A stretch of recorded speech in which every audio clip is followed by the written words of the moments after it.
اللي كاينين خلال هذا اللقاء، سواء كموزعين او كمدعوون لهذا اللقاء. يعني هنا كنحب نهنئكم بانكم خصكم تعتبروا ونعتبروا نفسنا كاملين من النخبه او الناس الاكثر ذكاء في هذا المجال هذا. كنعتبروا بان الذكاءات فهي متعدده، لكن في مجال الصحه والاعتناء بالصحه ديالنا فاحنا حاليا اكثر ذكاء. لماذا؟ لاننا وعينا بالخطر المحيط بنا، وعينا باننا نستطيعوا اعاده البناء ديال الصحه ديالنا اللي ولات معرضه للهجوم يوميا، وذلك يعني بشراسه من المحيط ديالنا. اذا نتمنى هذه الرساله اللي كتبقى على عاتقنا اننا نوصلوها للناس اللي مازال ما عارفينش التواجد ديال منتوجات شركه كزيليس هنا داخل المغرب والاهميه ديالها. واكيد انكم يعني استطعتوا او فوزافي لو كوراج او الشجاعه انكم تاخذوا الخطوه انكم تستعملوا المنتوجات، وبطبيعه الحال اكيد ان الكل راضي كل الرضا عليها والحمد لله.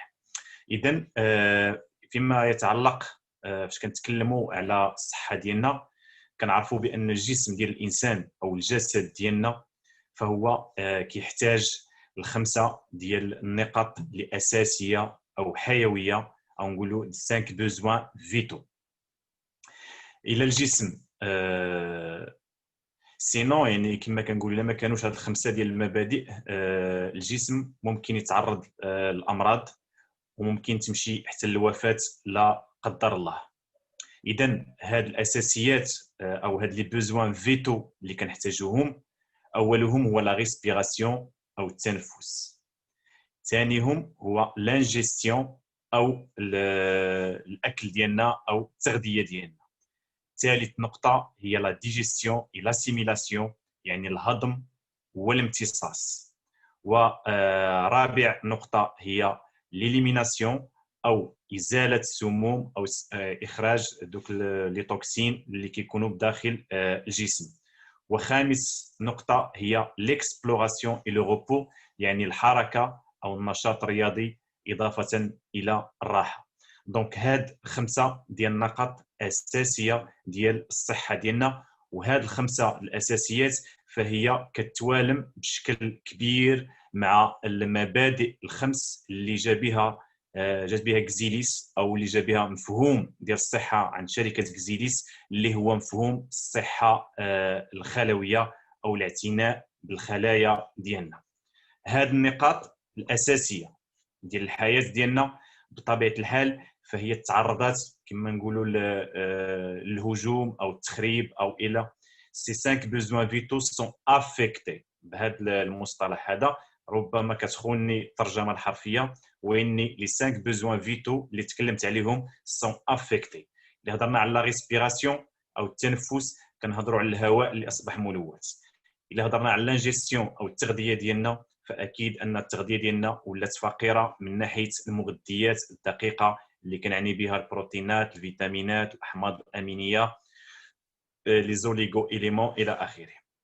فاش كنهضر على الهضم والامتصاص فاحنا نمط العيش ديالنا والتغذيه ديالنا اللي ولات في غالبتها يعني بواحد النسبه كبيره فهي الترا ترانسفورمي او جد متحوله، فهي اثرت على هاد الميكروبيوت ديالنا ودات لواحد لا ديغراداسيون ولا واحد التخريب ديال دوك لي باكتيري اللي كيعيشوا في الانتستان ديالنا، وبالتالي تاثرت عمليه الهضم وعمليه الامتصاص، الشيء اللي ادى لمجموعه ديال المشاكل خصوصا المشاكل على الجهاز الهضمي اللي كيعاني منها الكثير والكثير. اضافه الى النقطه الاخرى وهي ليليميناسيون يعني اخراج السموم. بطبيعه الحال ما بقيناش عندنا نشاط رياضي، ما بقيناش كنتادراتاو مزيان باش نخرجوا ديك السموم والترو ديال لي زوكسيدون او ديال الجزيئات الحره اللي ولينا كنشموها وكناكلوها. اذا ما بقيناش كنإليمينيو دوك لي توكسين بزاف. اضافه للحركه فالاكثريه ولات عنده كما قلت المونك داكتيفيتي، ماشي كلشي ولا كيمارس النشاط الرياضي نظرا لنمط الحياه الجد متسارع، وكذلك لو روبو او الراحه. الاكثريه ديالنا يعني ما بقاش كيحصل على الراحه الكافيه، من بيناتها يعني قله النوم نظرا لتواجد هاد لي جادجيت تكنولوجيك اللي ولاو متوفرين بين يدينا. اذا شركه كزيليس بطبيعه الحال ولي ميدسان ديالها ولي سيونتيفيك ديالها فهما باش يلقاو منتوجات اللي كتمكننا اننا تتماشى مع المفهوم ديالها ديال الصحه الخلويه، او تعطي ما تحتاجه الخليه من اجل الاشتغال بشكل جيد. وكنعرفوا بان الخليه هي القاسم المشترك ديالنا كاملين كتشتغل بنفس النمط. اذا الى عطيناها نفس مغذيات قيمه عاليه فهو كيكون عندها تاثير ايجابي على الصحه ديالنا اون جينيرال. اذا فاش كنتكلم على لا ريسبيراسيون بطبيعه الحال كنتكلم هنا على لينيرجيزاسيون او كنتكلم على الطاقه. ولينيرجيزاسيون هي من مبادئ ديال مفهوم ديال الصحه الخلويه عند شركه كزيليس. قبل ذلك، قبل ما نمر لشرح هذه النقاط، كنحب نشير بان كزيليس بطبيعه الحال باش توفر منتوجات اللي كتستجب لهذا المفهوم ديال لا سونتي سيلولير فهي اعتمدت في ذلك على اقوى ما انتجته الطبيعه اللي هو لاسبيرولين. هاد البكتيريا التي كتحمل في الطيات ديالها وفي الداخل ديالها مغذيات بقيمه عاليه وبنسب جد متوازنه اللي كتعطي بنسب قليله بطبيعه الحال كتعطي واحد الاضافه كثيره لجسم الانسان بطبيعه الحال، زائد نظام غذائي متوازن وزائد نشاط رياضي، فهما من الاساسيات من اجل الصحه الجيده والسليمه.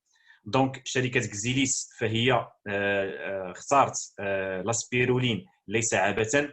هذا السبيرولين اللي هي مصدر الهام ومصدر بحوث كثيره بالنسبه لمجموعه ديال العلماء في الميدان. للاسف لي غران لابوراتوار ما واخدينش نفس التوجه، لان كنعرفوا لي لابوراتوار دو ميديكامون هما ما خصهمش ما كيساهموش او ما كيستثمروش في الوقايه او من اجل اصلاح او بناء الصحه ديال الانسان يا جماعه، وانما هما خصهم حنا نبقاو اون في كيعطيونا لي ميديكامون باش يبقى الانسان حي ويستهلك اكبر عدد من الادويه. اذا بالنسبه لهم يعني التمويل ابحاث يعني كلينيكيه في لاسبيرولين فهي ماشي في الصالح ديالهم. لكن الحمد لله ان تواجد كزيليس او شركات اللي كتشتغل في هذا المجال هذا من اجل بناء الصحه ديالنا. والاسبيرولين كما قلت ليس عبثا ولكن نظرا للاهميه ديالها. شركه كزيليس فهي عندها سبيرولين خاصه بها وهي لاسبيرولين اتخوانات، يعني اخر يعني نقولوا لا غام، يعني حاليا لاسبيرولين لا بلو بور، يعني الاكثر نقاوه والاكثر غنى على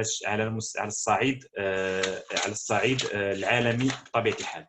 وحصولها على يعني لا ريكونيسونس او الاعتراف ديال لينيرجي انوفاتور وورد ديال 2019 فهو كاحسن منتج للسبيرولين فهو ليس عبثا وانما نظرا للقيمه الغذائيه ديال لاسبيرولين ديال شركه كزيليس التي يتم انتاجها داخل مفاعلات بيولوجيا ديال فوتو بيو رياكتور اللي كيتم التحكم في جميع الخصائص ديالها باش نحصلوا على منتوج في النهايه ذا جوده عاليه بواحد النقاء اللي كما كنقولوا لو بيور بوسيبل اللي ممكن نحصلوا عليه، اضافه الى هذه الصوره المجهريه اللي كتبين الفرق ما بين لاسبيرولين اتخوانات ديال شركه كزيليس واوتر سبيرولين اللي كتواجد في السوق اللي الطريقه ديال الانتاج ديالها هي طريقه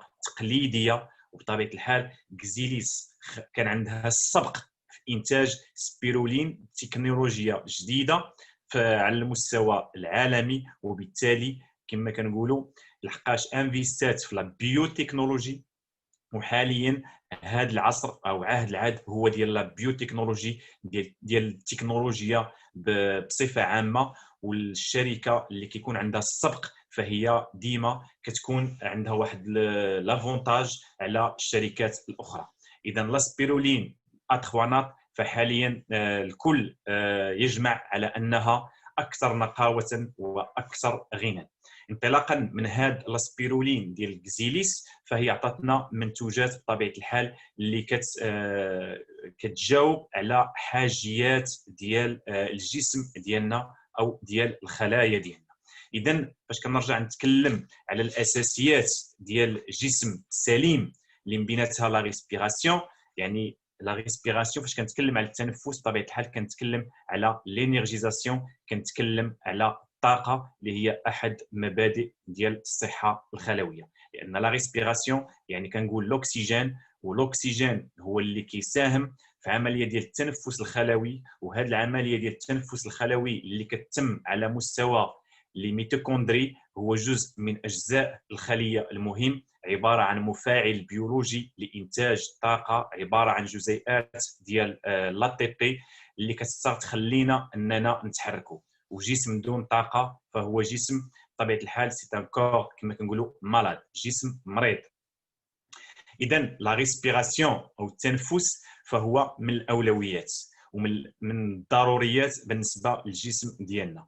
اذا شكون هو المنتوج اللي غادي يعطينا اون بون انرجيزاسيون او طاقه هائله للجسم ديالنا او ان بلس بالنسبه لنا؟ فهنا كنلقاو ناتورا بلو واحتوائها على لا فيكوسيانين، هاد البروتيين اللي كتعتبر لا كلي دو لا سونتي، اللي كتعتبر هي ليليمون نوبل او الجزء النبيل في الاسبيرولين. هاد البروتيين اللي هي كذلك في التركيبه ديالها فهي تركيبه اللي فريده على المستوى يعني الجزيئي بالنسبه ديال يعني في الجانب ديال لا بيوشيمي. فالتركيبه ديالها الجزيئيه فهي كتشابه ليموغلوبين او الدم ديالنا. اذا لافيكوسيانين فالناس اللي جربوا كياخذوا الناتورا بلو كيقولوا حسينا بواحد الطاقه، بواحد الحيويه، بواحد النشاط. دونك هذا ليس عبثا. كنعرفوا بان لافيكوسيانين يعني كتستيمول يعني الانتاج، يعني كتساعد في انتاج ديال الكريات الحمراء، وكذلك كتحتوي على الحديد. هذا الناتورا بلو كتحتوي على الحديد بشكل كبير، والحديد هو من الاساسيات من اجل تثبيت الاكسجين بالنسبه للكريات الحمراء وايصاله الى الخلايا لكي باش تتم عمليه التنفس الخلوي وبالتالي انتاج الطاقه.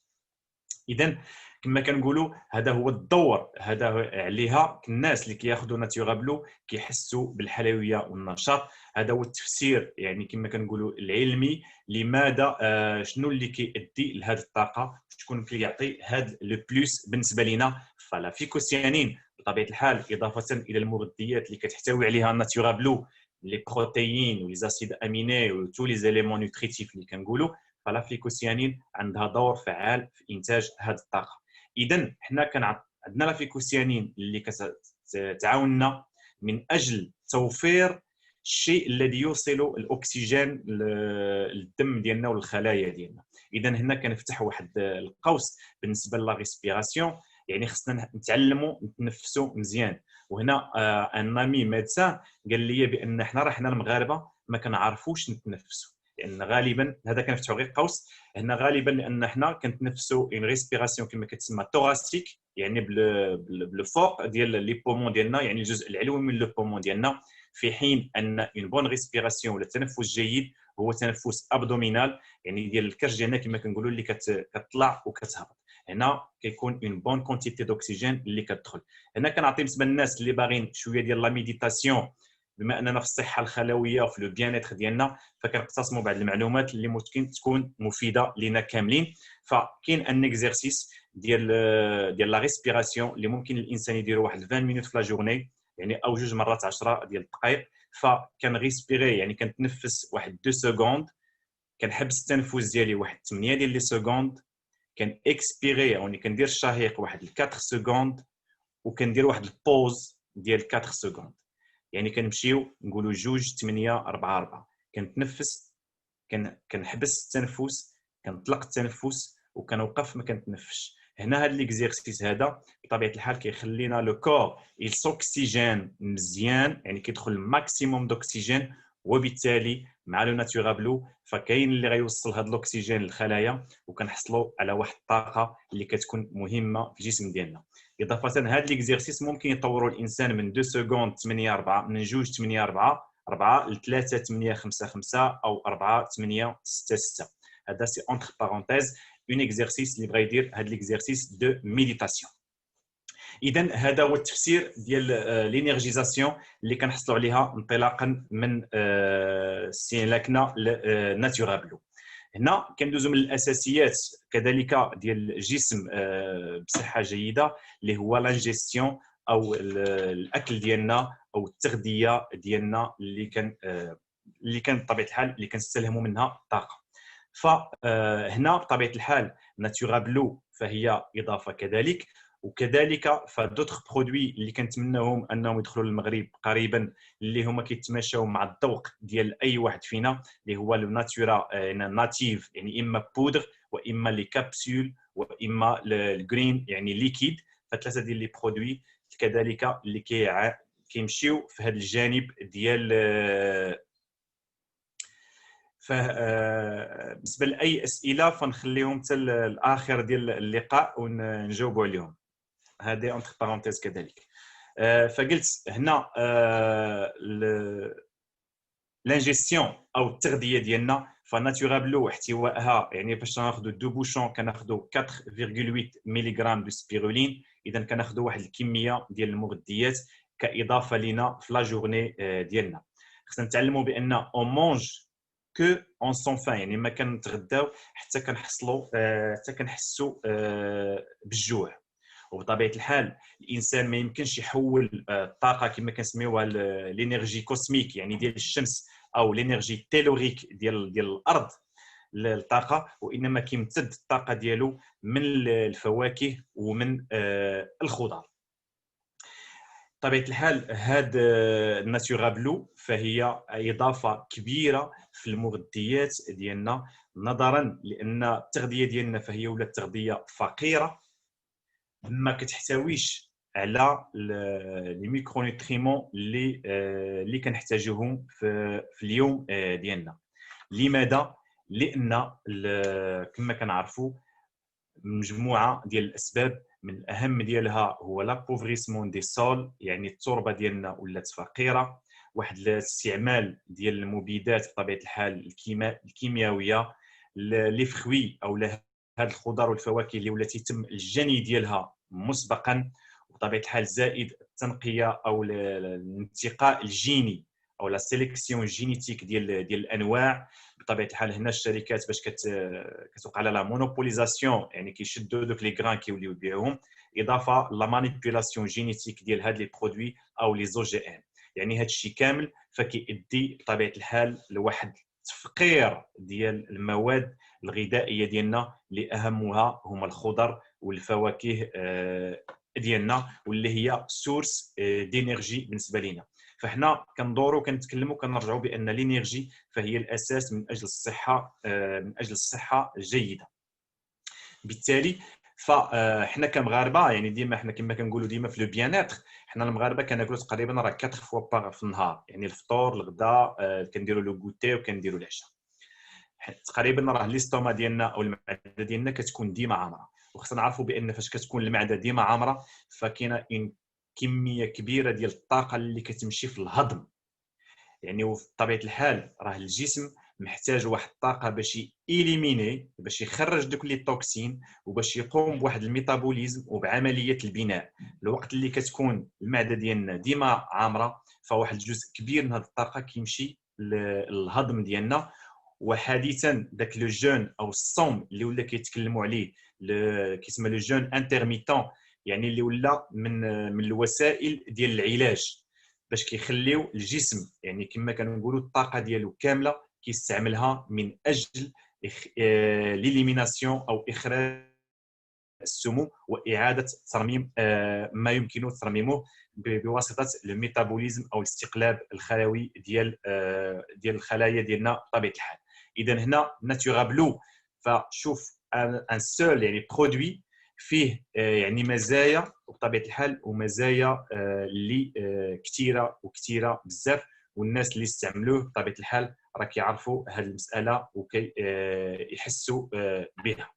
اذا كما قلنا من الاساسيات الاخرى ديال الحياه الصحيه السليمه او الجسد السليم فهي لا ديجيستيون ولا لاسيميلاسيون، يعني الهضم والامتصاص، لان بجوج فهما مترابطين، جوج نقاط اساسيه. الا كان الهضم وما كانش الامتصاص فبطبيعه الحال ما كنستافدوا حتى شي حاجه، ولا كانت عمليه الهضم فهي بطبيعه الحال كان فيها مشاكل، فالجسم ما كي بطبيعه الحال ما كيستافدش من المغذيات الدقيقه.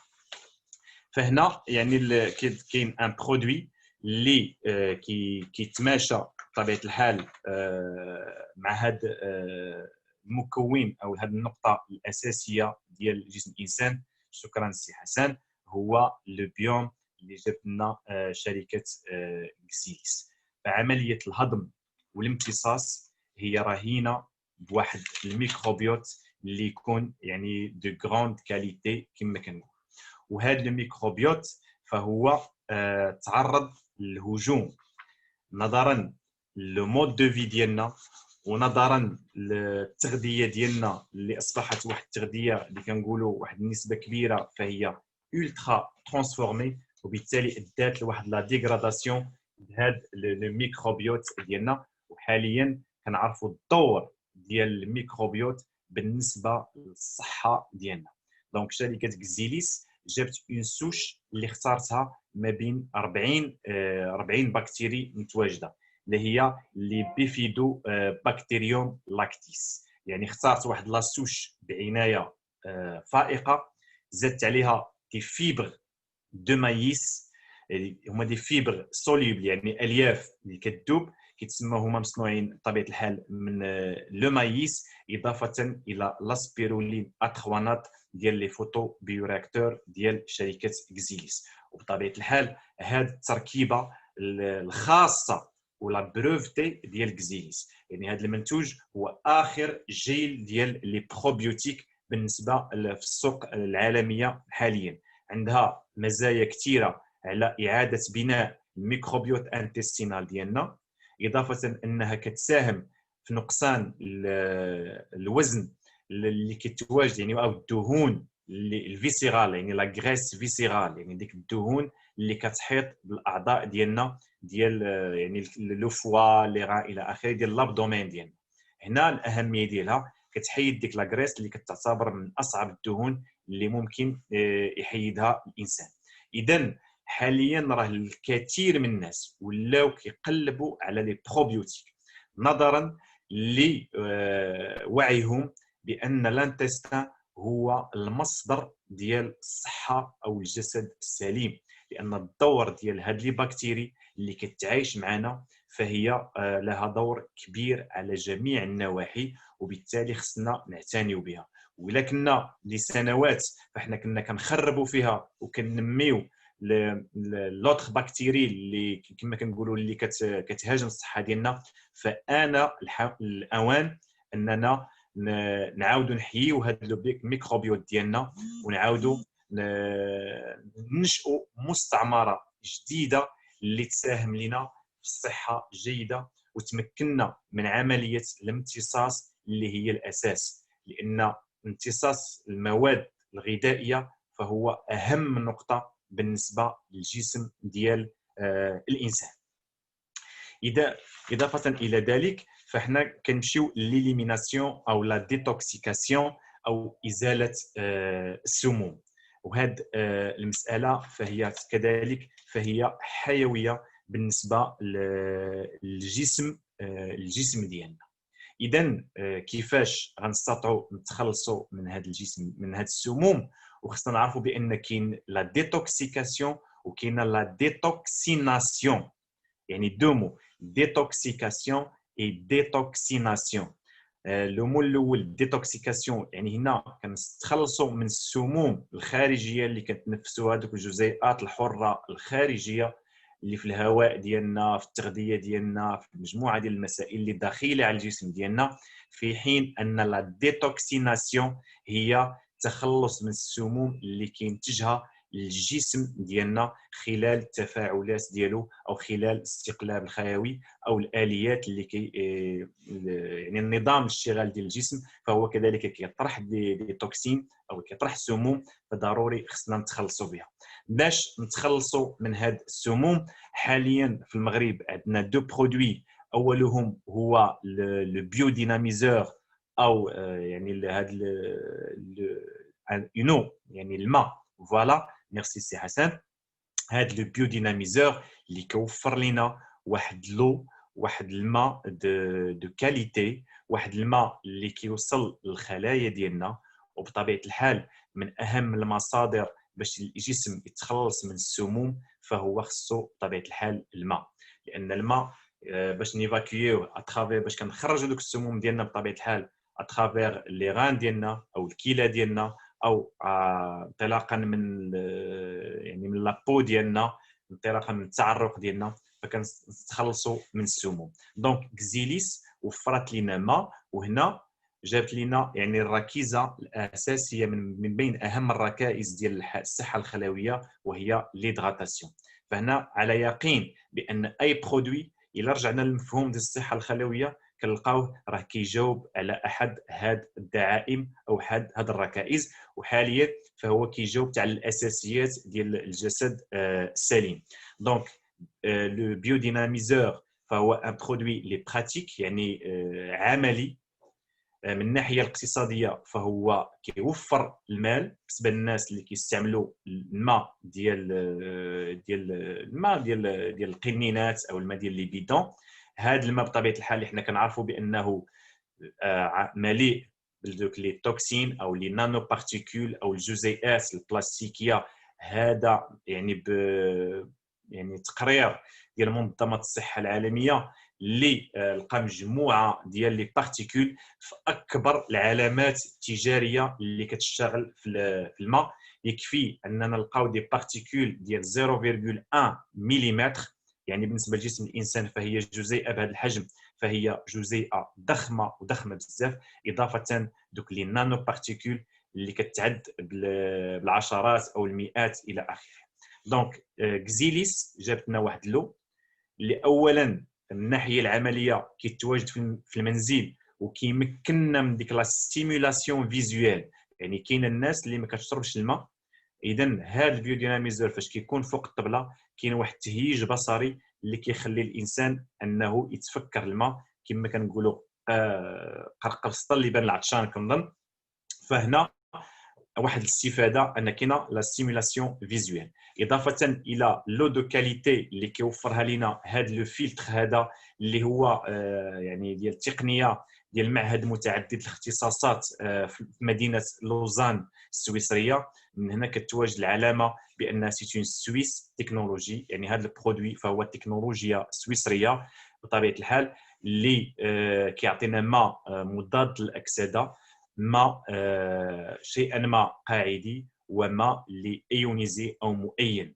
هذه الخاصيات هي القاعديه اللي كتحافظ على التوازن الحمضي القاعدي ديال جسم الانسان في ظل المواد او التغذيه ديالنا التي اصبحت اكثر قاعديه، اضافه الى تخليص هذوك الجزيئات ديال الماء من كل الشوائب اللي كتحيط بها او اللي كتخليهاش، اللي كتعطيها واحد الحجم كبر من الحجم الطبيعي ديالها. فلو فلتر كيخلصها من هاد الشوائب وكيخلي لا موليكول دو اللي كنحتاجوها اللي هي الاش 2 اللي كيعرفها جسم الانسان وكيمتصها بسرعه وبشكل سلس.